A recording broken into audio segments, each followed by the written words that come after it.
Welcome to this edition of Consciousness Raising Online. What I'm going to do today, um, some of the information, if you've been a long time participant in coming to these sessions, some of this information will seem like it's simply a repeat, but I guarantee you, if you stick with me, you will see it's not a repeat, but it's a reaching out for more understanding and more overstanding of what is plaguing this country and affecting the world. Now, I call this the true story of how the United States became the richest country in the world.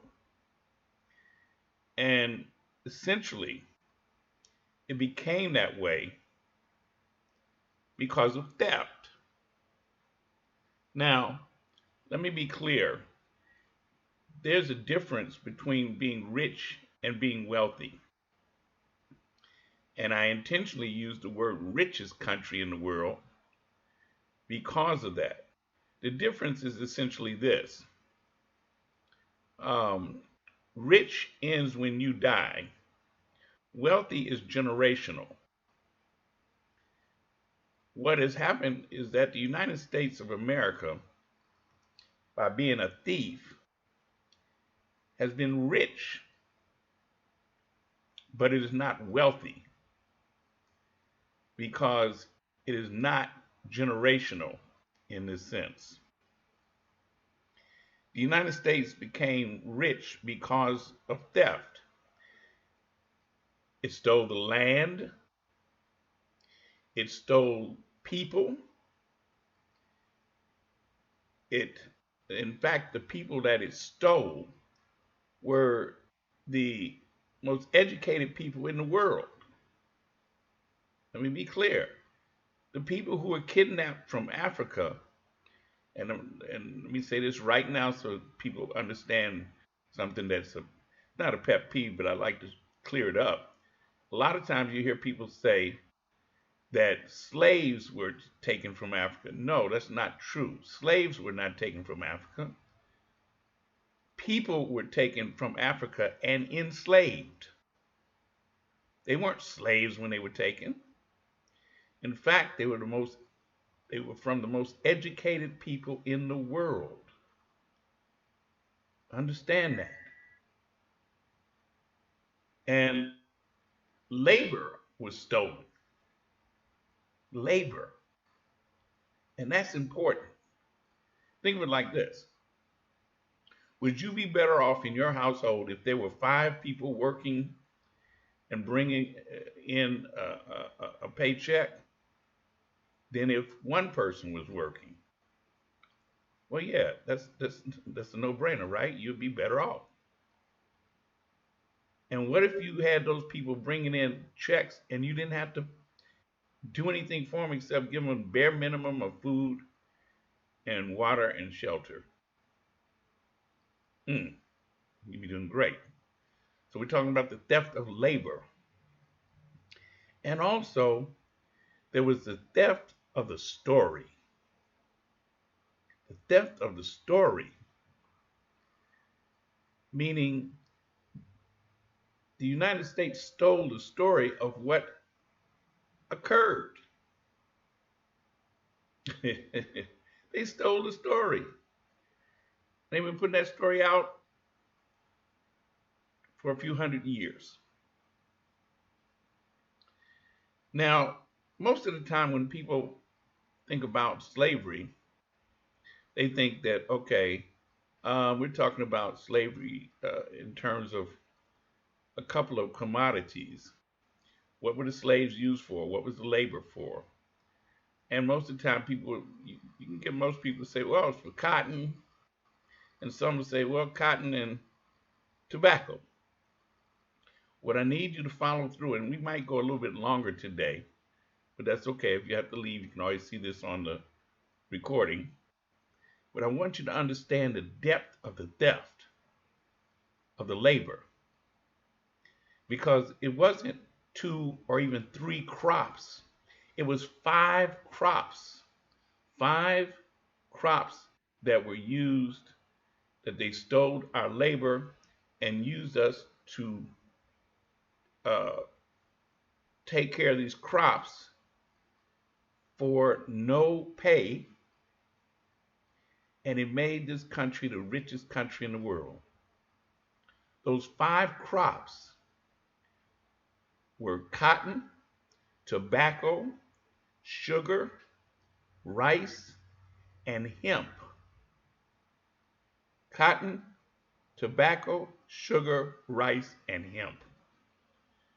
And I'm going to show you how that was done, what was done, and even to show you some of the people who got so rich back then. You can't you can't even imagine. Okay, let's talk about cotton first. Um, Cotton could not have worked as a crop if they had not had a labor force that they didn't have to pay, because cotton was it was very painstaking. The cotton fields were mostly harvested by women, mostly by women, quite a few children, um, but not as many men. It was mostly women. Now it was a lot of them, a lot of people. Period. A lot of children, a lot of men, but it was a whole lot of women, black women, African women, and not only did they work long hours in the sun, but they were also abused, sexually abused. Um, they were, many times you had these overseers who would abuse the women, and sometimes you had women who were, they worked them so hard that sometimes women were not willing but forced to give up certain amount, to accept a certain amount of abuse just to stay alive. Think about it. See that graphic right there? We got the overseers riding around on the horses. Think about it. Put yourself in that position. See all those women, all those people, but all those women especially, who are out there in those fields. Um, Many of the women practiced self-abortion. They found medicine or herbs to terminate their pregnancies. One of the ways to do this was chewing on cotton. Wow, I didn't know that until I did this research back some years ago. Chewing on cotton was one of the popular methods to end a pregnancy without anybody finding out. Ain't that something? Now, it was long hours and long hard work, but it wasn't as intense labor as something I'm gonna get to in a few minutes. Um, so a lot of black women worked in the cotton fields, and they would have their children with them, and they would teach their children to help pick the cotton, because that in some cases kept them from being sold off. Okay, and when the cotton gin was invented, let's put it this way: the only thing that made cotton as a crop profitable before the cotton gin was because of the free labor and the enslaved people. Okay, because you can make a profit on damn anything if your labor is free. But the cotton gin took care of a major deal. Removing the seeds from the cotton was a very tedious task, and it was very challenging and difficult to produce cotton quickly. But when Eli Whitney took credit for creating the cotton gin, cotton lint could be produced quickly and efficiently at up to 50 pounds a day. Now, what that actually did, it increased the need for more enslaved people, more laborers, because overnight, literally, they were able to up the production, uh, 50-fold. So, um, hmm, what it did was this: in the cotton fields, they had about 700,000 in the enslaved Africans working cotton before the cotton gin. The cotton gin caused a doubling of the number. So they went from 700,000 to over a million, point four really, over a million, almost a million and a half of enslaved people in just a matter of a couple of years. Now, where did they get them? Well, um, they got them by importing new Africans. They got them from shipping them from north, okay, and they got them from self-breeding farms, from breeding farms. Um, hmm. Now this is when it really got to be crazy, where children were separated, stolen from their families, and sent to work in cotton fields where they needed more labor. See what's going on now with the Mexicans and or the people who apply or trying to get here to apply for asylum, where they separate their children. It's not the first time. We had that happen all during slavery. Okay, and you would think that because they needed more enslaved people, that they would have made the conditions better. Actually, they made them worse. You know, so this is a process that went on. And understand about cotton. They used to have a phrase, "Cotton is king." Now this is the 1830s and 1840s. Now remember, Civil War was 1860. Okay, so cotton was king in the decades before the Civil War. Um, and it also had to do with what we call the second middle passage, because so much cotton was being grown and needed to be picked that, and like I say, the numbers of enslaved people doubled.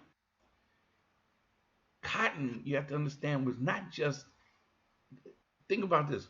Where was all this cotton going? Look at that. That's the cotton field in Tennessee. Where was all that cotton going? They wasn't growing it just for the heck of it. They were growing more cotton than anywhere else in the world. Okay? And understand that cotton plantations, uh, let me put it like this: the cotton that was being grown primarily in the South didn't stay in the South. It went north and it went out of the country. It went north to uh, the textile states, to the textile industry. The value of the enslaved Africans in 1860, the value of the slaves was about 3 times greater than the total amount invested in banks. 3 times the amount of money that was in the banks. and it was equal to about 7 times the total value of all the currency in circulation in the country. And I'm saying these things because I want you to get in your head how valuable we were to the economy, to this country's growth, and to the world, and in terms of the world, because this was a new country, a new country. Now, the value of the cotton crop. Oh, and that was very valuable. But check this out. The slaves were 12 times the value of the entire United States cotton crop, 48 times the value of the total expenditure of the federal government in the year 1860. 48 times. We were 48 times the value of the entire expenditure of the federal government.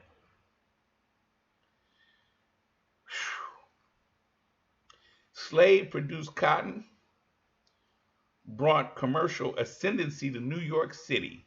It's what allowed New York City to rise in the world in terms of finance. And understand, don't forget, New York City had slaves. That's where Wall Street came from, was dealing with slaves, because they were auctioned off in the area that became Wall Street. And it was the driving force for the expansion in the Old Southwest, as it was called, and it drove the trade between Europe and the United States, especially Great Britain. Cotton was the leading American export from 1803 to 1837. Great Britain was the most powerful nation in the world at that time, and it relied on the American slave-produced cotton for over 80% of its industrial raw material. English textile mills accounted for 40% of Britain's exports, and 1 out of every 5 Britons was directly or indirectly involved with cotton textiles. Cotton fed the textile revolution in the United States. Massachusetts alone had 30% of all the spindles. New England itself had 52% of the manufacturing establishments and 75% of the 5 million spindles in operations. Now let's understand what that is. That's what you're seeing right there. Those are spindles. Okay, in other words, you have to take the cotton and use the spindles in order to weave it into cloth.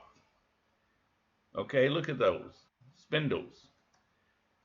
In Great Britain and northeastern United States, that's where all our cotton that we picked went. Okay? It went up to the northeast of the United States, and it went to Great Britain. All right? They were getting fat off of our labor and the cotton that we grew and we picked. We couldn't get a dime to buy any of the stuff that was being made. That's why even today, if you look, you will see that cotton clothing, you can probably name some of the companies that are still around that make cotton clothing in the Northeast. Yeah, that's not an accident. It's not an accident.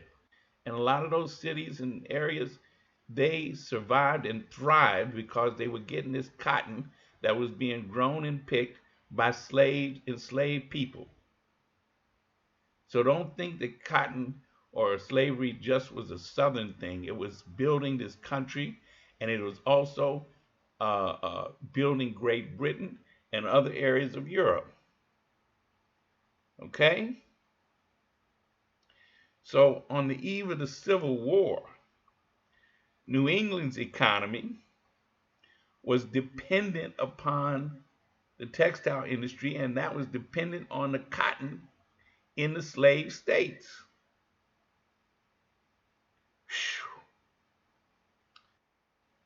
Do you begin to understand? That's just one of the crops, just one. Show you how filthy rich they were getting.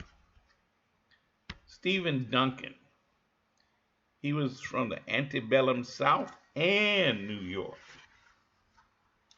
Dr. Stephen Duncan, he was actually from Issaquena, Mississippi. He had more than 2,000 slaves during his time as one of the biggest cotton producers. The most he had at one time was 858 at Issaquena, Mississippi. He owned more than 15 plantations in Mississippi and Louisiana. Understand what that meant. He had over 850 slaves. That meant that he could maximize his production by having 800 times the workers for free, 800 times the labor for free. So he had homes and places. He had 15 plantations at one time. He lived both in Mississippi and New York. See, name was Duncan. I wonder if any kin Dunkin' Donuts. He was just one guy. Here's another one. Meredith Calhoun of Rapids, Louisiana, or it might be Rapides. I think it's Rapids, Louisiana. Now he had plantations that surrounded the riverboat area. Riverboat area's landing that one day would become the town of Colfax, Louisiana. Now, at one time, at the peak of production, his plantations had more than 700 enslaved Africans and produced more cotton than any other property in Louisiana. But the Calhouns didn't just have cotton plantations. They had one of the largest sugar mills in Louisiana as well. In the 1860 census, the estate was valued in excess of $1 million. Now you have to understand, this is 1860. $1 million? That was huge. And for those that don't know, here, let's do this real quick. What does it take to have $1 million? It takes 1,000 thousands. Or another way to look at it, if you had $100 bills, you need 10,000 $100 bills to have $1 million. You need 10,000 $100 bills in order to have $1 million. So the Calhouns had a huge dough because they was running huge stuff, sugar and cotton. Okay? All right, here's another one. This was Governor John Manning of Essentia, Louisiana. He owned at least 2 plantations that had 670 slaves, one in South Carolina and another in Louisiana. He was a major supporter of seceding from the Union. He was the 6th largest owner of slaves in the United States at that time. Yeah, he was a governor. Oh, wow. And see, notice I mentioned that he had plantations in South Carolina and in Louisiana. Okay? These were not small things. If you had 600 slaves, what could you do if you had 600 slaves? Jesus. All right. Then you had um, Colonel Joseph Acklin of West Feliciana, Louisiana. West Louisiana, Louisiana. Now, he was the second husband to the mistress of Belmont, Adelicia Acklin, and Joseph Acklin tripled the value of his wife's $1 million estate. They had 7 Louisiana cotton plantations. They had a 2,000-acre plantation in Tennessee. Wow. Now, they also had more than 50,000 acres of undeveloped land in Texas and 660 enslaved Africans. Look at that estate. Let's take a minute and look at the estate, just one of them. Now, that's the slave quarters. It had 660 of them. 7 Louisiana cotton plantations. Look at that house. And here's one of the reasons I include the houses in the mansions, because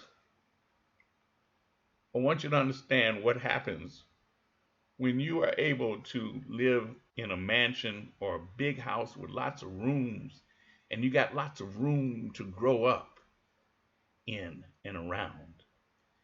And look at the difference between black people. Most black people, we don't live in big spaces. They crowd us into small spaces all up together. And I believe it has an effect on how you develop as a human being. You look at the difference between how their children were growing up and how our children were growing up, and you can see there's a difference. Now that's just cotton, y'all. Now we're going to move on to another area, and this is called hemp. Hemp. Why hemp?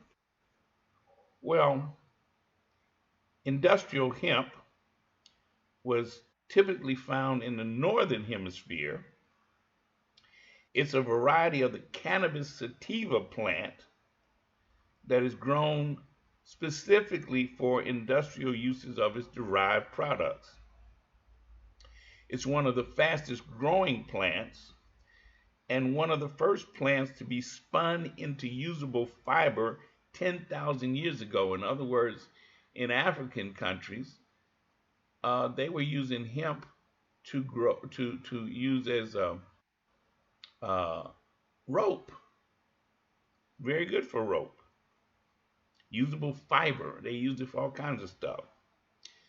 It can be refined into different items, including paper, textile, clothing, biodegradable plastics. Think about that. Biodegradable plastics.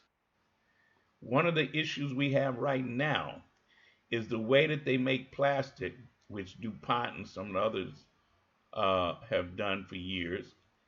It's not, the plastic isn't very biodegradable. It's killing our rivers and our oceans. And they've gotten us almost addicted to using plastic bottles and plastic and stuff, but particularly plastic bottles like for water. And now, after getting us addicted to them, you're going to see a shift. They're going to start putting water in aluminum cans and shift us away from using plastic bottles, because the billions and billions of plastic bottles are choking our rivers and oceans and killing the life in the fish and animals in the oceans and the rivers. It's killing them. So they got to wean us off it. But you ask yourself, well, why don't they just use biodegradable uh, plastics made out of hemp? Good question. It's also used to make paint, insulation, biofuel, food, and animal feed. So hemp has a great value. In Kentucky, they used to call it the nigger crop, um, mainly because it seemed to these white people, these Europeans, that Africans seem to have an expert knowledge of handling hemp. Well, that's because we had been using it in different parts of Africa for thousands of years. So it flourished in the state of Kentucky. Okay,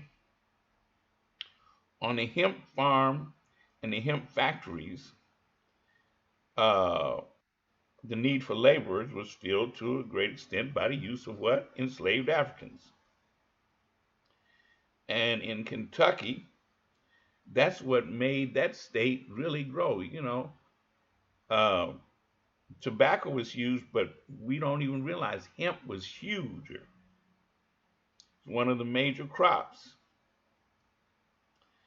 Uh, and it also doesn't require as much attention as cotton, but it worked well.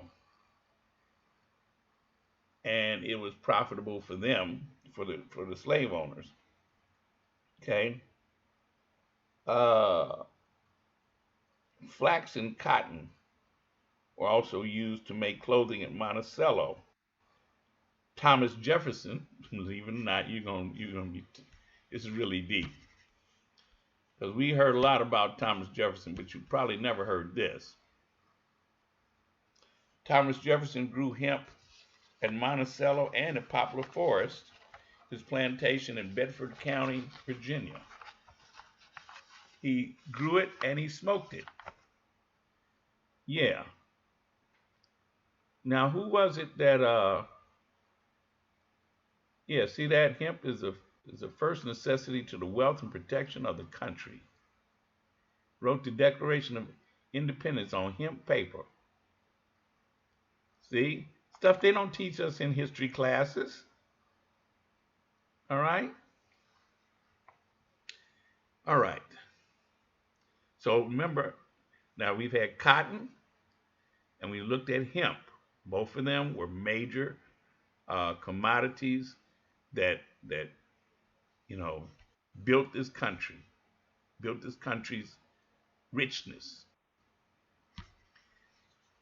All right, now let's look at sugar for a few minutes because it's important that we understand about sugar. The rise of the sugar cane industry is solely due to slave labor. Now, most of the time we think of sugar cane as being in the West Indies. We don't see a lot written in the history of the United States proper about sugar cane and the sugar cane industry. However, it was a major crop. They called it white gold. And they called it white gold. Sugar cane was called white gold because of the tons of money that was made from harvesting this crop with slave labor. Now, it grew better in the tropical climates, and so the most profitable sugarcane production plantations were in the West Indies, but uh, in the South, yeah, it was big. The problem with sugarcane is that harvesting sugar cane was very, um, very hard. You had to chop it with a machete, and then it had to be bundled up, and you had to lift it and carry it. It was extremely treacherous. And the slaves that worked the sugar cane plantations, all I can tell you is they said it was hard. Um,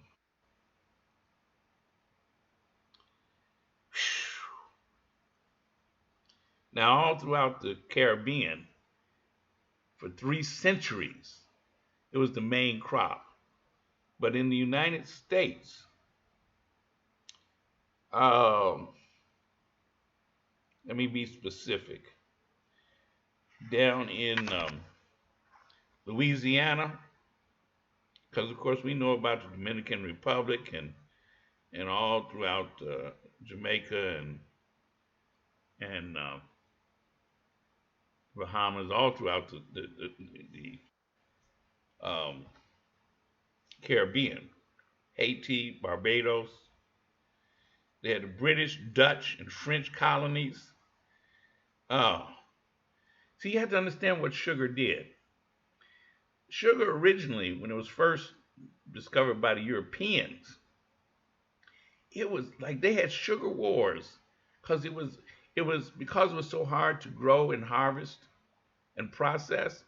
It was only the very, very, very rich who had access to sugar, and they needed it for their tea and to.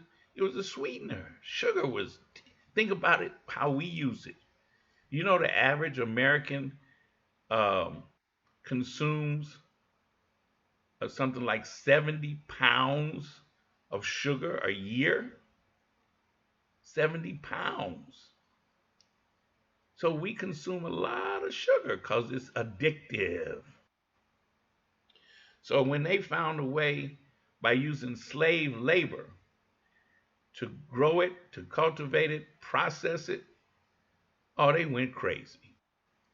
They took us by the ton, by the huge numbers, and had us growing it, cultivating it, chopping it, and processing it. And it was part of the triangle because they would take Africans out of Africa, take them over to the Caribbean, have them work them slave plantations, uh, make that sugar and juice. They would use the sugar juice to make rum, and they take that and run it up to uh, uh, other places. They would export that and make lots of money. And then in Europe and the United States. And then, of course, they would go get some more Africans.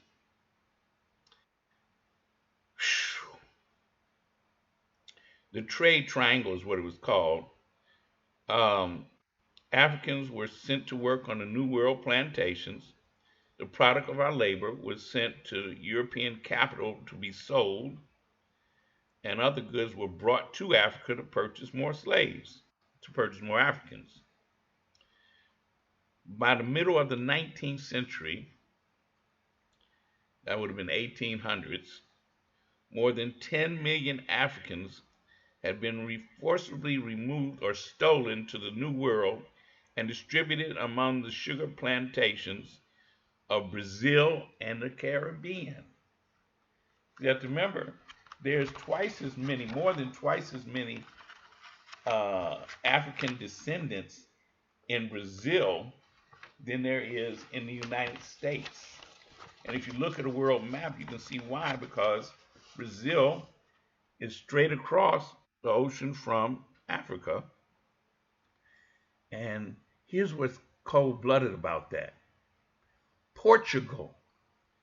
When you get a chance, go look at a map and look at Portugal. It's a little tiny country, but Portugal stole more Africans than anybody else, and they populated what we now call Brazil. That's why, with 2.5 times the number of Africans descendants in the United States, there's 2.5 times that many in Brazil, and they speak Portuguese or Portuguese. How did that little tiny country populate Brazil with so many Africans and then put their culture in them so that they speak Portuguese and they produce tons and tons and tons and tons of sugar? Okay? Let me just break it down real quick too. Um, because the sugar cane plantations made them so rich, made them rich, the sugar barons as they were called. Um, a healthy adult slave was expected to be able to plow, plant, and harvest 5 acres of sugar. Let me say that again. Plow, plant, and harvest 5 acres of sugar. Y'all know how much an acre is? Remember, we supposed to get 40 acres and a mule, right? 5 acres per enslaved African? It was back-breaking work.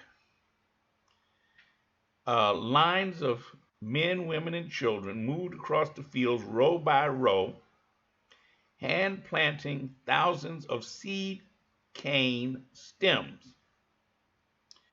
Between 5,000 and 8,000 pieces had to be planted to produce 1 acre of sugar cane. 5,000 to 8,000 pieces to get 1 acre. During harvest, they worked even longer hours, especially in Louisiana, where workers raced against the weather to collect the harvest before the first frost and attacks by insects. Mature sugar cane's exterior skin is so hard that they had to cut through the stem with cutlasses or machetes. They also had to stoop to cut the cane at ground level because the most sugary section of the cane is the lower stem. So harvesting cane was as backbreaking work as planting the cane, and a lot of times people got cut from the tools. Now, once the cane was cut, they had to strip any remaining leaves and stack the cane. It would then be tied into bundles and loaded onto donkeys or wagons or two-wheel carts to be carried to the sugar mill.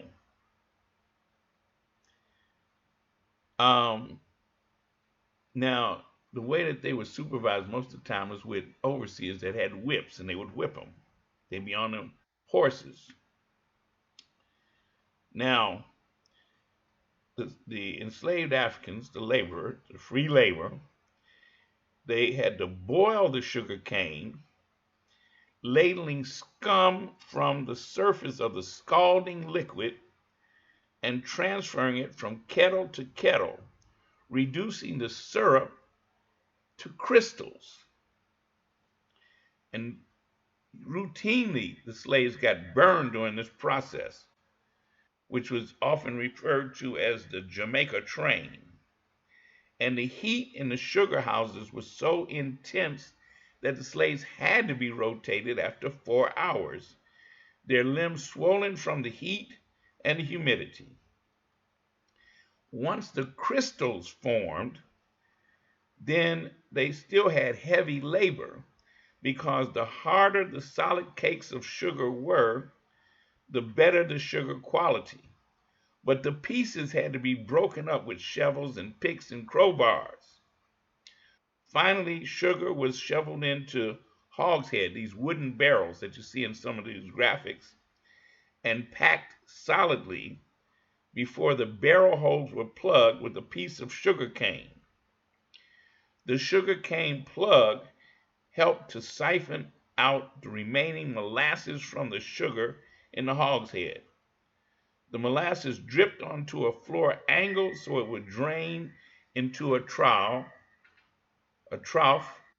or cistern. Then the slaves would scoop the molasses into barrels by hand. By the 1850s, the expected yield from each slave's labor was 5 hogsheads of sugar and 250 gallons of molasses. Yeah, you might have to go back and rehear that part I just gave you about the process of sugar. And I did this so that the next time, and for every time you go to use some sugar on something, that it comes back to you the process of getting that sugar and how our ancestors were used to make sugar and how people got rich off of that. Filthy rich. Filthy rich. Let me show you the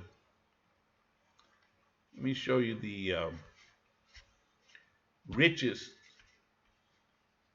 sugar cane or sugar, yeah, the richest sugar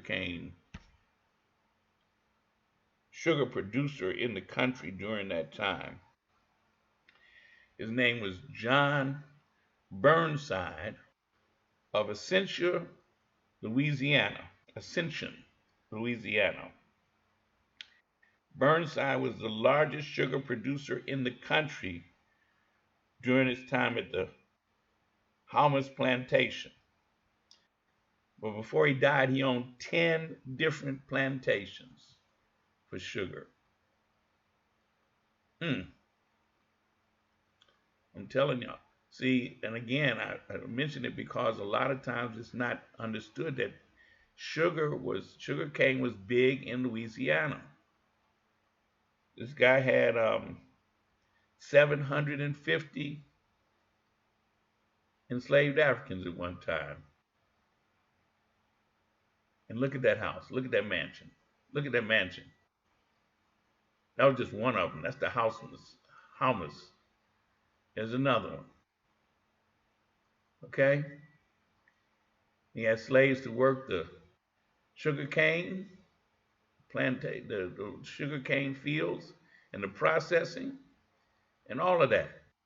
Go back and listen to what I just told you about how they process sugar cane. Now, I have never met anybody in this country who's who can recall their family members or uh, their family members who worked sugar cane. I met quite a few whose people pick tobacco and pick cotton. In fact, I know some people who actually pick cotton or pick tobacco.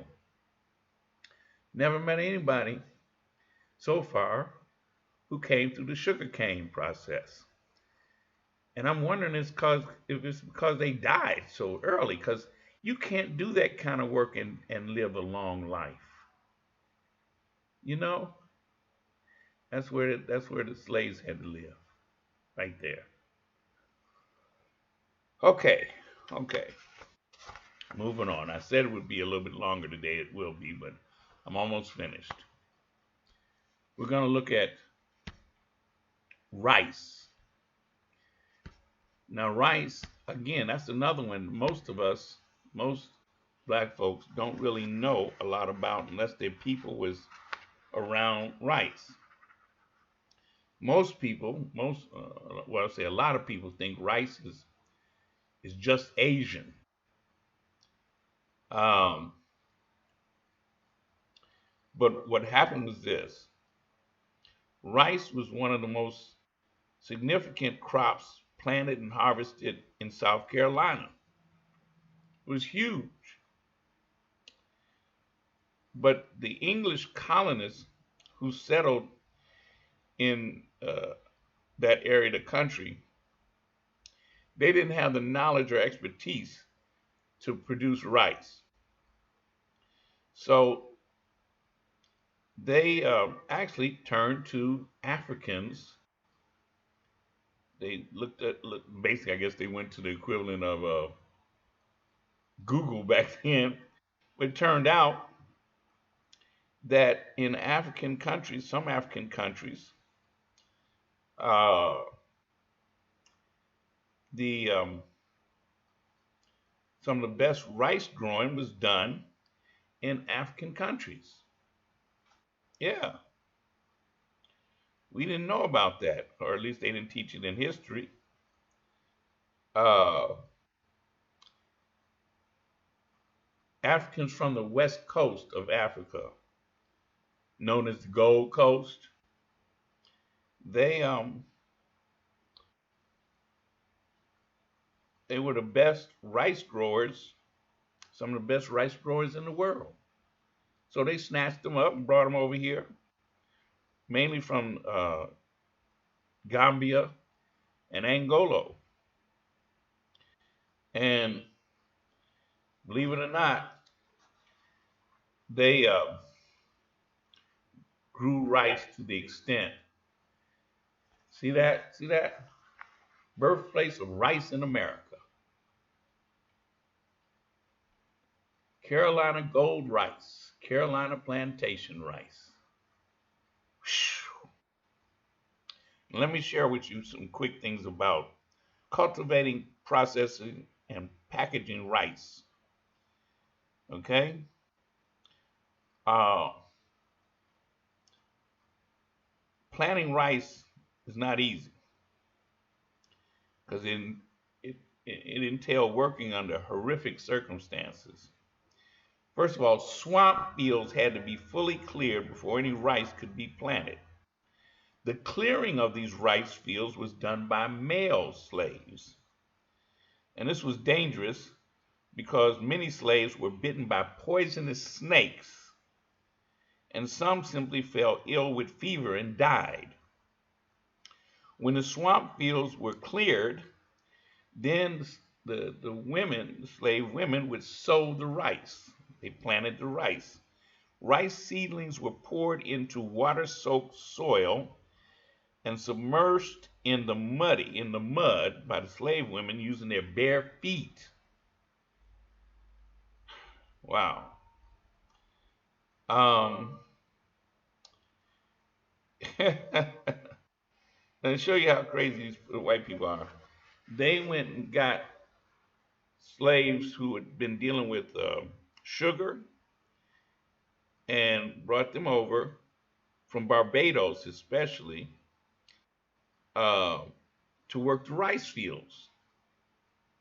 And of course, slaves said, "Oh, this is easier than that daggone sugar cane." But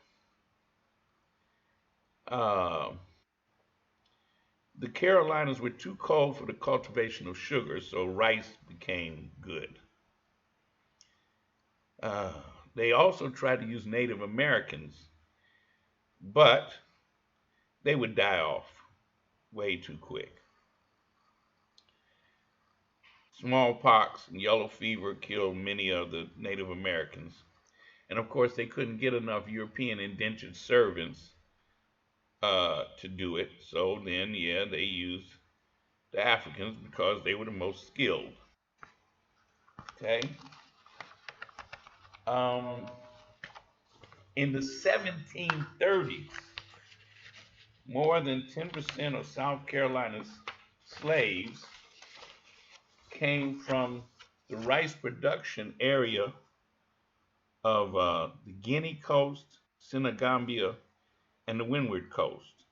But by the mid century, over half of them came from there. And in 1770s, 64% came from there. Woo! So, um, again, it was a skill that Africans had. They weren't just grabbed willy nilly. They went over and they got Africans that had certain skills, and they brought them over. See, one of the misperceptions, or actually one of the lies, is by that's why it's so important not to say slaves were kidnapped from Africa, because they weren't slaves.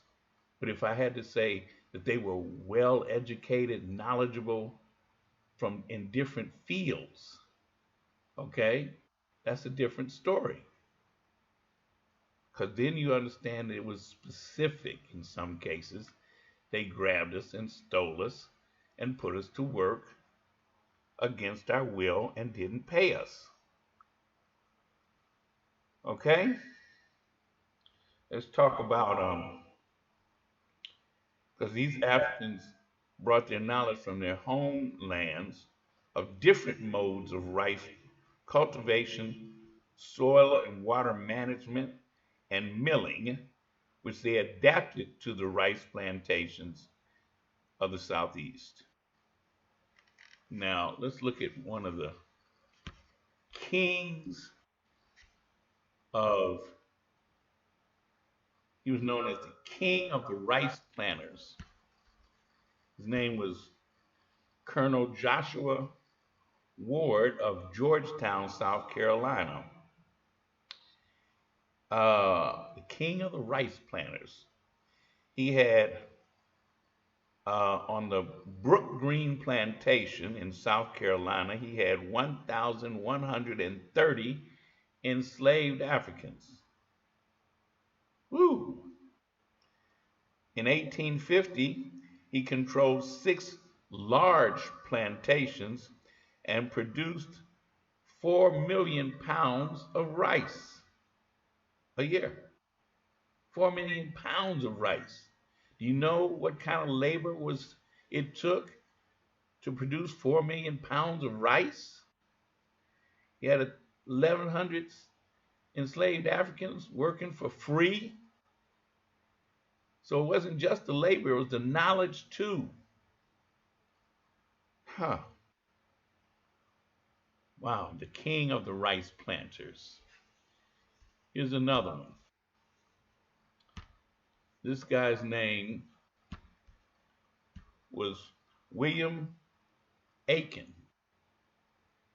William Aiken of Cullerton, South Carolina. He was one of the state's wealthiest citizens, owner of the largest rice plantation in the state, Jehosi Island. Jehosi Island had over 700 enslaved Africans on 1,500 acres under cultivation, almost twice the acreage of the next largest plantation. By 1860, Aiken owned the entire Jehosi Island, and the plantation produced 1.5 million pounds of rice, in addition to sweet potatoes and corn. And in the middle of the 19th century, that's 1850, 1860, rice was king in South Carolina, one of the 10 largest cash crops in 1850. Wow. Now remember, 1860, the war jumped off, Civil War. After the Civil War, the plantation regained its preeminence, producing 1.2 million pounds of rice. Today, descendants of the Aiken family, the Maybanks, still own part of the island, having sold the remainder of the island in 1992 to the United States as part of the Ace Basin National Wildlife Refuge. Huh. So if you run across any Aikens or Maybanks in South Carolina, they might be some kin to that Aiken. See, when people say, oh, that was slavery, that was way a long time ago, look how far it extended in South Carolina. 1992, they sold off part of the island. So they still had control. Rice was more profitable than tobacco. Woo! Now that's the Aikens. What was the name of that dude that was on American Idol? His name was Aiken, wasn't it? Where was he from? Okay, let's talk about Governor Robert Alston. Governor Robert Alston of Georgetown, South Carolina. His family was able to maintain two houses in Georgetown and several plantations, including the Alston ancestral home on the PD River called Chickarrow Wood. One of the five plantations Robert Alston owned, with over 9,500 acres and at least 690 enslaved Africans, making him the eighth largest slaveholder in United States history. And he primarily grew rice. 9,500 acres. How do you get that much land? Look at that estate. Look at this estate. And he had what? Almost 700 enslaved Africans to grow rice and take care of the properties. Because you know they took care of the properties. White folks wasn't taking care of these properties. That was enslaved Africans taking care of these properties. Look at that. Remember what I said earlier about growing up in plenty of space. All right, let me get to one more.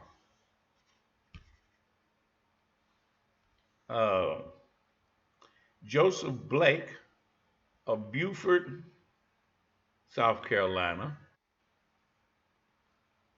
The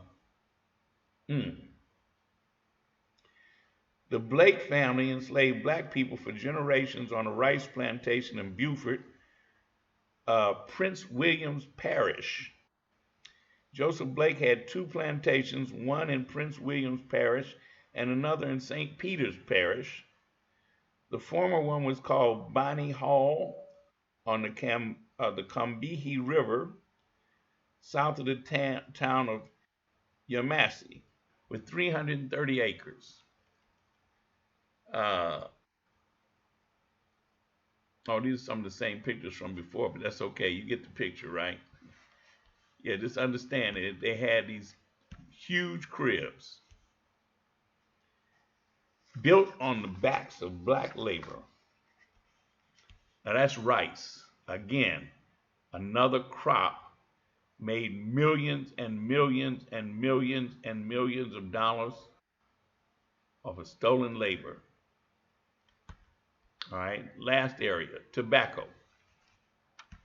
Talk about tobacco right quick.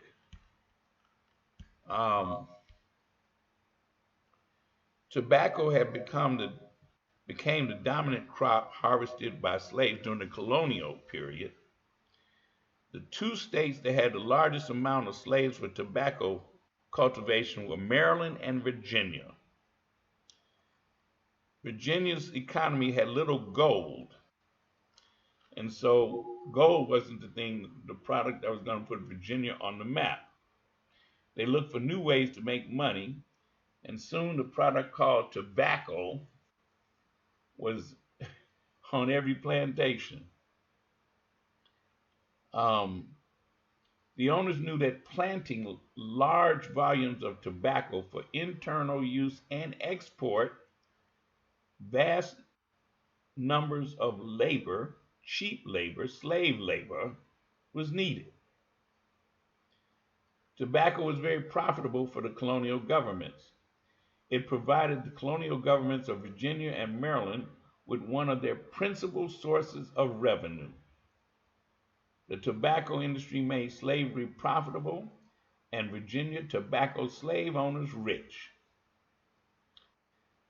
It was precisely the success of this crop that led to the mass importation of stolen African labor and the vast wealth of Old England and New England. Think about it when you hear about Virginia, because now understand the importance of Virginia. Okay, that's where a vast number of the Africans who were brought straight to the United States, they were brought to Virginia. Cigarettes, cigars, snuff, chewing tobacco, all of those. Ick. Um, in the Old Dominion, Virginia, in 1620, the first Africans were sold to the English by the Dutch. Tobacco became the most profitable agricultural product in the Virginia colony. The colony would have failed without tobacco. In fact, they paid each other in tobacco instead of money in colonial Virginia. Um, that's where they had huge numbers of slave auctions because so many of them were brought there first. They sold them in slave blocks in front of taverns, at courthouses and stores in Spotsylvania and Stafford, Virginia. Slaves planted and harvested the tobacco crop, built the tobacco shipping barrels called hogsheads, delivered the tobacco crop to the inspection warehouses, and loaded and unloading the ships preparing for sale to England. Slaves did all the work of the tobacco industry, and that included tobacco planters George Washington, Thomas Jefferson, and all of them that was up there in Virginia. No pay. No pay. So when they talk about the father of the country, George Washington, they don't mention he was a slave owner and that he made his money off them slaves with tobacco. Okay? We already saw how Thomas Jefferson was a weed head.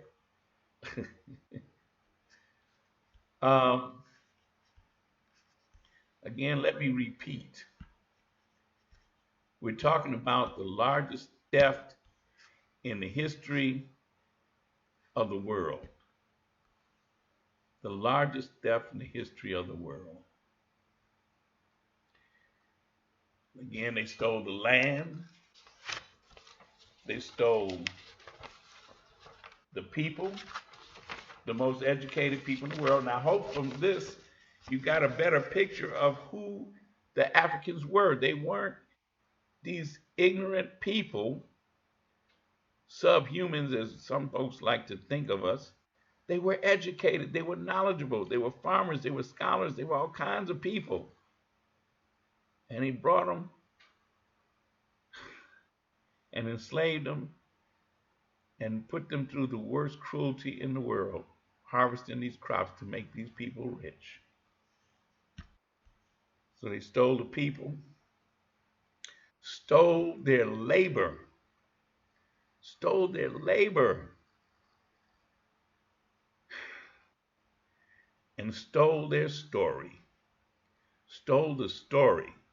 That's why I had to do this way, because so much has never made it into the history books. We need to understand how much wealth.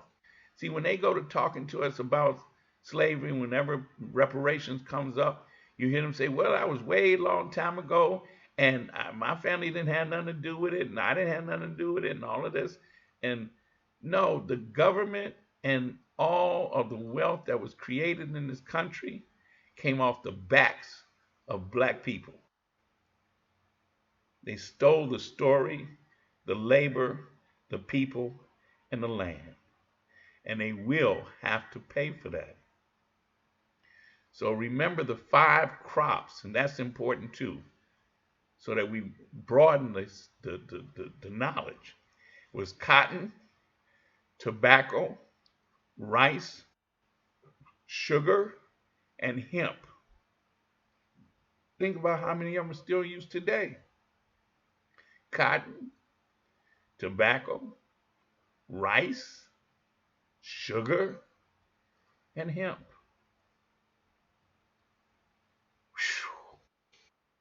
Whew. Wow. All right. Thank you for hanging. We went a little bit longer. than we usually do, but I think you'll find that you can come back and watch this over and over and share it with other people so that they can really understand what we're talking about here. As always, I say no justice, no peace, no love, KNOW.